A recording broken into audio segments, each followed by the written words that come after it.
Hello,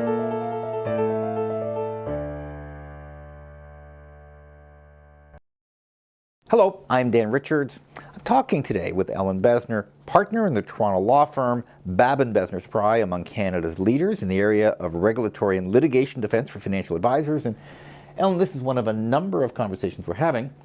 This one relates to a matter you've actually brought some ammunition on, would seem to be fairly simple and straightforward, pre-signed forms. So tell me about that. So pre-signed forms have been used by many advisors contrary to the regulations and the requirements that they get clients to sign forms after they're fully completed.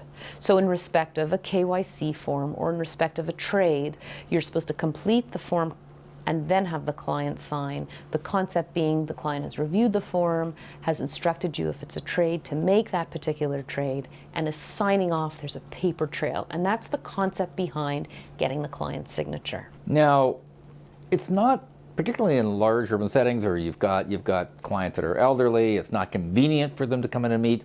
So isn't it just a matter of convenience for the client rather than them having to come in to say, look, you know what, sign a couple of extra forms. When we talk on the phone, I'll just fill it in. I'll get your authorization, your approval. So some advisors have been conducting their business for years and years by getting clients on a regular basis to sign in blank so that they have an inventory of blank signed forms in the file to which they pull it out if there's a client who wants to do a trade or a switch of any kind. And of course, as we know, we switch from DSC to FE, for example, frequently, or it's a trade and the client, it's inconvenient for them to sign, so that's how they organize themselves. So they've been doing that for maybe decades even. But the problem is it is contrary to the regulations. It is contrary to internal policies. And if you do it, and if you're caught, you will have to suffer paying a penalty and possibly a suspension from either branch manager, if you are one, or as an advisor. Let me just put a hypothetical situation. You know, the client wants to proceed with a matter, needs to proceed, let's say, with a trade of some kind. Let's suppose, you know, they need the money, and it's just, they just can't make, they're in Florida, you're in Toronto, and they say, look, please do this, you've got the form, I need the money, you've got my authorization in the form, you've got it recorded, in fact.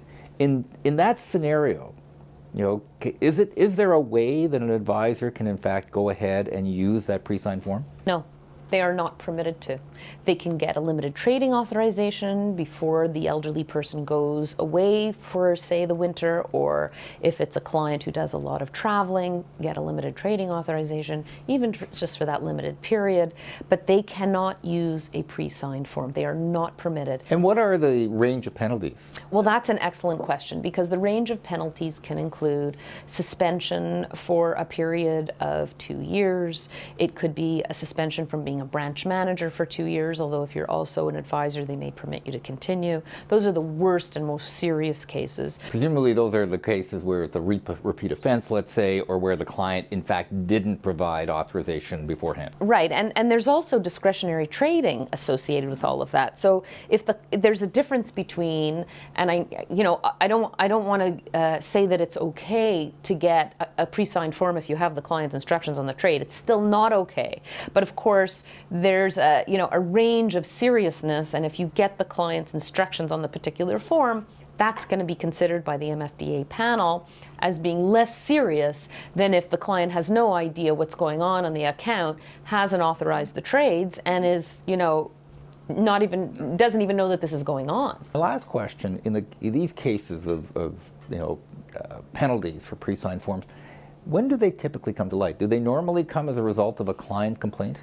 Among these cases, most of these are settled because there's an admission, an obvious admission, because they found the pre-signed forms in an audit, and they show the pre-signed form to the advisor, and they say, this is blank, and the client signed, so evidently you're making the client sign a blank form, and so there's a settlement on those.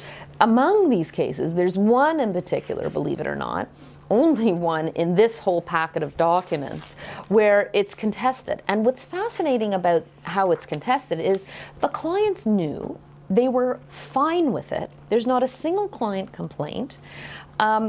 it wasn't a situation of fraud. It wasn't a situation where the advisor was not acting in the best interest of the client. In fact, he was acting in the best interest of the client, but he didn't think this was wrong. And even though the firm, in this case, sent bulletins saying, you know, don't use these pre-signed forms, and even though they actually got them to sign off on, I've reviewed all my files and made sure I destroyed any pre-signed forms, this advisor didn't do that. So he signed off and didn't actually destroy the forms. So to answer your question, this one was found in an audit. And what's fascinating is he says it was a convenience for both my client and myself. It was to speed up the process when the form was needed, especially in the case of redemption. So the client calls, they want money, they want something redeemed. There you go, you've got the form. He says, I confirm that in some circumstances, my client actually directed me to hold pre-signed forms in his or her file for possible future use. So it's all above board with the client, but it's an infraction. And so, you know, he gave it his best shot. He had elderly clients, he had snowbirds, one young client who travels the world. You know, you had all of the facts in this case that you would normally get. Right. But unfortunately, a breach is a breach is a breach, and there's a penalty.